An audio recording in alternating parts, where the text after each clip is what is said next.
આ જીવને જો જન્મ મરણના ફેરા મટાડવા હોય તો પેલા ગુરુ ખોળવા જ પડશે.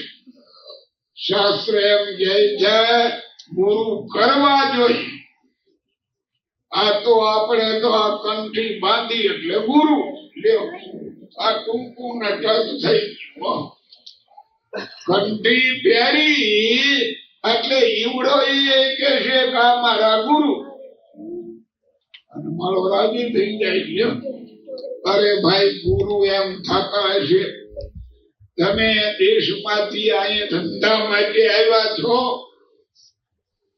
જે પેલા આવ્યા છે ને એને ગુરુ કર્યો હશે.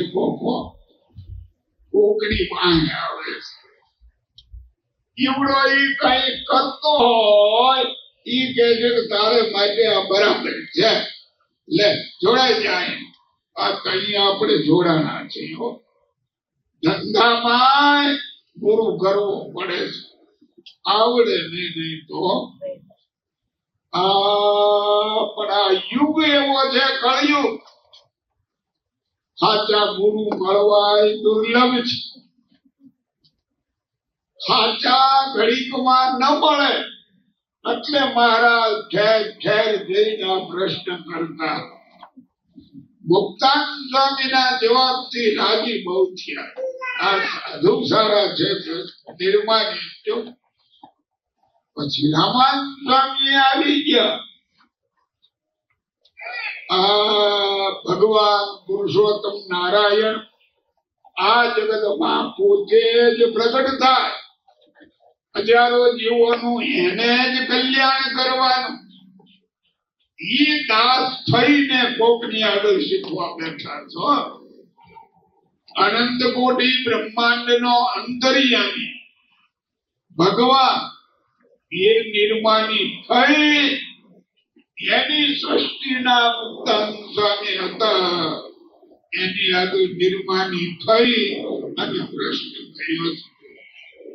આપણે તો કોક સત્સંગીને ઘેરે જન્મ આવ્યો છે અને આપણે સત્સંગી કહેવાય ગયા હો.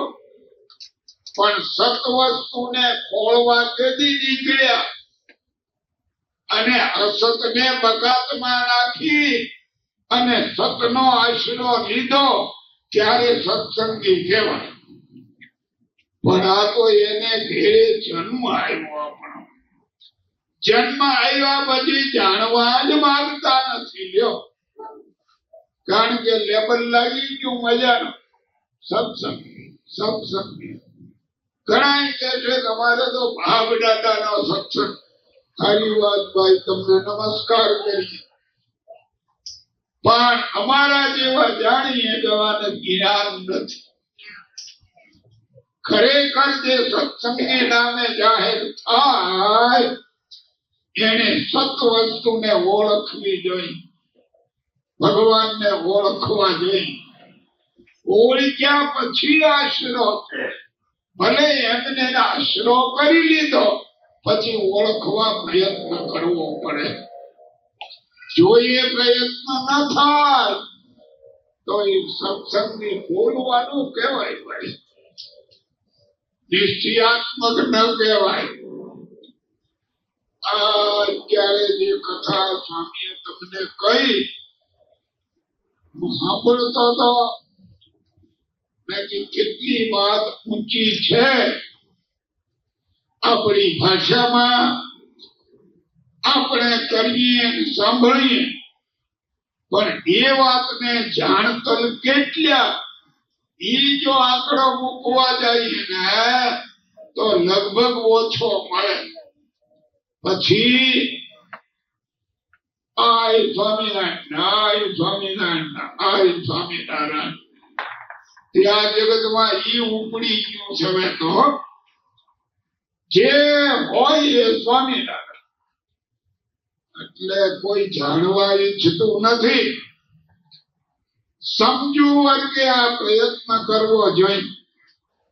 આ તો કોકની વાતો નથી કરવી. આપણે જ આપણા જન્મ મરણના ફેરા મટાડી પ્રભુની પાસે જવું છે તો પ્રભુ કોણ કહેવાય એને સમજવા તો શીખવું જ પડે ભાઈ. આ નિશાળોમાં ભણે છે, કોલેજોમાં ભણે, પણ એના ક્રમ હોય.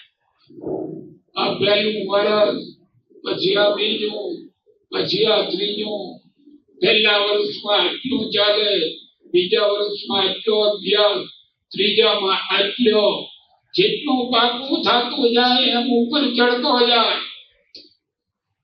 જે આ સત્સંગી તરીકે જ્યારે આપણે જાહેર થાય ત્યારે કેટલા સત્સંગી થયા એનું નામું માનવું જોઈએ. વચનામૃતમાં આખું નામાનું વચનામૃત છે. જો હવે જન્મ મરણના ફેરા મટાડવા અને ભગત થવું હોય તો ક્યારે ભગત કહેવાય એ વિચાર માંગે છે થોડો ભાઈ. અને એ સમજીને જો થયો પછી ભલે થોડા કાચા હોય તો ભગવાન કેટલી માફી આપે છે. એ માફીમાં આપણું કામ થઈ જાય. અદલ ન કરાય. અદલ કરાવવા જઈએ તો દંડને પાત્ર થાય. અદલ નહીં, ફજલ. મહેરબાની કરો બસ. એ મહેરબાની જેથી કરશે તેથી આપણું કામ થઈ જાય. એની ઉપરથી સાધુ સંત, ભગવાનના ભક્ત અથવા દેવ મંદિરમાં જઈને આપણે પ્રાર્થના કરીએ. હે ભગવાન રાજી રહેજો, પ્રાર્થના કરીએ. જો શા માટે? મેં તો ગુનેગાર તેરા રહ્યો. અનાદિ કાળના ભગવાનની રુચિથી નીચી રીતે હાલીને એટલે ગુનેગાર કહેવાય. પણ ગુનેગારના ગુનાને ભગવાન ગણતા નથી. જો એ માફીનો પાત્ર જો બનવું હોય તો એને જાણવું પડશે. દુઃખેનું નહીં ચાલે.